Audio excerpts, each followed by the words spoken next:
our platoon sergeant's like, we have a man down. Were we getting shot at? I'm like, no, there's a man down in the hole. And he's like, well, get him out. I'm like, roger that, but I need help. So he sent T over, and that's where I'm dekidding, and T stops me and drops the chem light down. Big time. I think that's really neat, but yeah. yeah.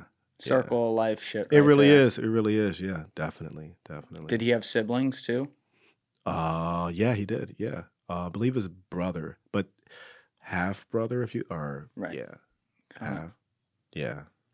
And that's another thing a lot of you guys do an amazing job of, like, you know, connecting and taking care of the families that you never even knew. Yeah. In many cases before, you know, that type of stuff happens. That's cool that you did that. Yeah, definitely. Good guy. Still is, yeah. Oh, yeah. But you guys had to go out that same night when you found out? When we found out, when we got back, we went out to someplace in Kandahar City. And it was I think it was one of those missions just to like get you back on your feet, so it doesn't, you know, you don't sit back in your room and you think about it all day. And then you're scared to do something. That's what I believe. Every time that we've had an encounter with, like, a close call or a loss or something, someone got shot, like, we're going back out that night, you know, just to not get caught up in that emotion, I guess. Yeah. And so this is the one with the hole, right? Shortly after that, where Pemberton fell down. Yeah. What happened? This story was nuts. I was reading this, like, it sounded like out of a sick and sadistic movie. The fact that something like this even existed. Like, I couldn't picture it, because I'm like, what is that? What even is that? Thank you. Yeah, that's what I thought, or I still think. Still don't know what it was. It was we were doing a mission. We fast roped in because of the terrain was too. It's not suitable for landing. Fast roped in, and we started this short little walk, like a few clicks. At night. Do you have night vision on? Yeah.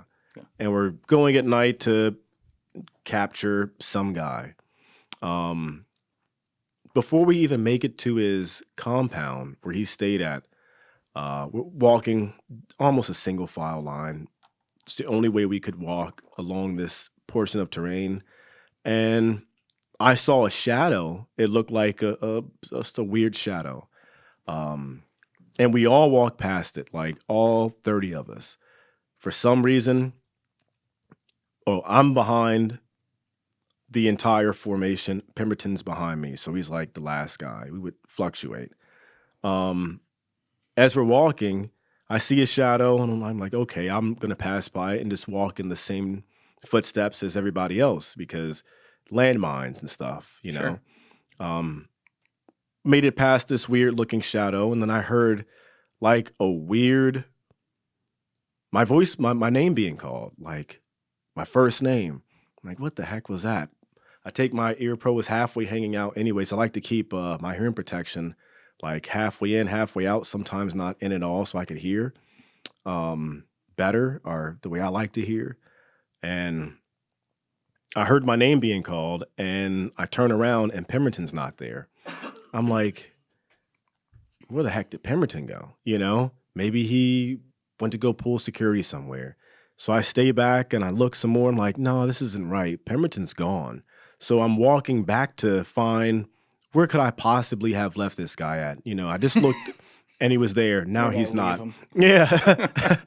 And I'm walking back, and my feet come within like a foot of that shadow that I saw. Was this damn near like 40-foot wide circle hole in the ground. And it's just pitch black. So I stopped short of that. I'm like, what the heck is that? And I can hear Pemberton in it. And I'm like, dude, are you down there? And he's like, yeah, I need your help to come get me out. I'm like, oh, okay, cool. I guess, you know. I'm like, how far down are you? And he's like, I'm like 10 feet.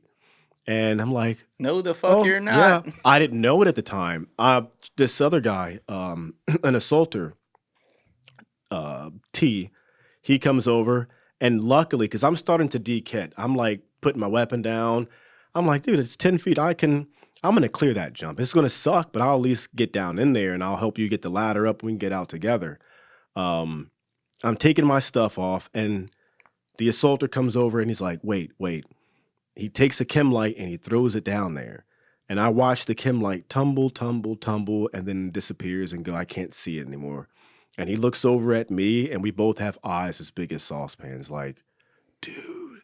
And I'm like, hey, are you sure you're 10 feet? Are you down in there? And he's like, yeah. We didn't learn until later, but he thought up was that way, like straight ahead. Oh, shit. And when he finally caught wind and saw where we were, he's like, oh, never mind. I'm not 10 feet. You guys are like a pin of light. So I call up on the comms. I'm like, hey, we got a man down. No, I called that first before T.I. came over. I'm like, we have a man down. And the PL is like, our platoon sergeant is like, we have a man down. Were we getting shot at? I'm like, no, there's a man down in the hole. And he's like, well, get him out. I'm like, roger that, but I need help. So he sent T over, and that's where I'm dekidding, and T stops me and drops the chem light down. So he's like, well, we just fast roped in. I'm going to go grab one of these ropes and bring it over here, and we're going to throw it down and X, Y, and get him out. But it was just him, and these ropes are like over 100 plus pounds. They're heavy, heavy ropes. Oh, yeah. And he has to run over these weird irrigation ditches that were like 8 feet tall, and they go down 8 feet. And he's doing this, and he's smoked by the time he makes it halfway. And I'm covering him with my rifle. I'm still talking to Pemberton. He's like, dude, I'm really cold down here. I mean, it's cold. And he's like, I don't know. I hear some stuff. And I'm like, dude, if I hear you scream or you start screaming, I was like, I'm going to dump my entire mag down there. He's like, no, I'm cool. I said, I'm hoping I'm going to just kill the bad guys if there's anyone down there with you. I was like, he can't see anything. So I'm just going to shoot down in there, man. He's like, whatever, cool. T comes back over. He's smoked. He's like, dude, I can't. He's like, we have to call for CSAR, Combat Search and Rescue, the PJs. They come in, took him a minute, but it was one of the weirdest things I've ever heard where a PJ goes down and he's like, they come back up without Pemberton. He's like, we need longer rope, more equipment to get him out. And he's like, dude, he's over 40 something feet. I'm like, how far down is he? And it was 75 plus feet. And how did he survive? Only fractured his fibia in his leg. That's the only thing that he hit. There was a wooden ladder down there, an old, like ancient wooden ladder, and he slapped it. His helmet was cracked or something. I know his Beretta, his pistol was bent. He lost his sniper rifle, and his pistol was bent. A pistol made of, metal, steel was bent, but just his fibia was fractured. That's crazy. And it was water down there. Yep. And they finally went down. It's out of a Stephen King movie. Yeah. They went down, they got him, and he looked like ass when he came up. But they got him. They were trying to recover his rifle. They dove an additional 40 feet and didn't reach the bottom. There was no bottom. It was just, I'm like, oh, hell no. I'm glad I did not jump down. I would have probably died or landed on top of him and killed him. Or I would have just died from sheer panic because I don't do that stuff. No, I'm not built for that. I'm built for certain things. That's not one of them. But he was calm the entire time. They got him out. We dropped some grenades down to try to collapse it in. That on itself to close the hole up, and the grenades are like blowing up 6 seconds, after you throw it down, and it never touched the bottom. Oh my God. Yeah, I'm like, when I finally met up with him at the hospital, one of the PJs and the nurses were just confused. They're like, how did he survive that? What happened? He never touched the sides. But I asked him, like, dude, how long were you free falling for? So we printed up some Halo jump wings for him and took him to the hospital. And like, he was an official like Navy SEAL scuba skydiver. Gave it to him at the hospital. Wasn't he like a Marine before? He was this? a Navy before. Yeah. No idea how he survived it, but he said he never touched the sides, and he had enough time to transition from his rifle to his pistol, whip it out, because he thought he fell over into a courtyard, and he thought when he hit the ground, it was going to be people around, and he was going to have to engage. But he had enough time to get off his sniper rifle and go to his pistol all while falling, and never had no comprehension of like how far and how long he was falling. But he fell for long enough to do that. It's insane. And survived. Came back that next deployment and like killed a bunch of guys too. Wow. Yeah. But he went home from this one. So this was a few weeks before you guys were going to be done. Yeah. About a few weeks to about a month or so. I remember just being sad. I was like, man, it's like losing your best friend, you know? Yeah. Then I had another replacement. Then he left after that. Then I was just by myself for a little bit, like for a couple of weeks. And that was just boring. Not boring. It was just by yourself and you have no one to talk to or, you know, shoot the shit with.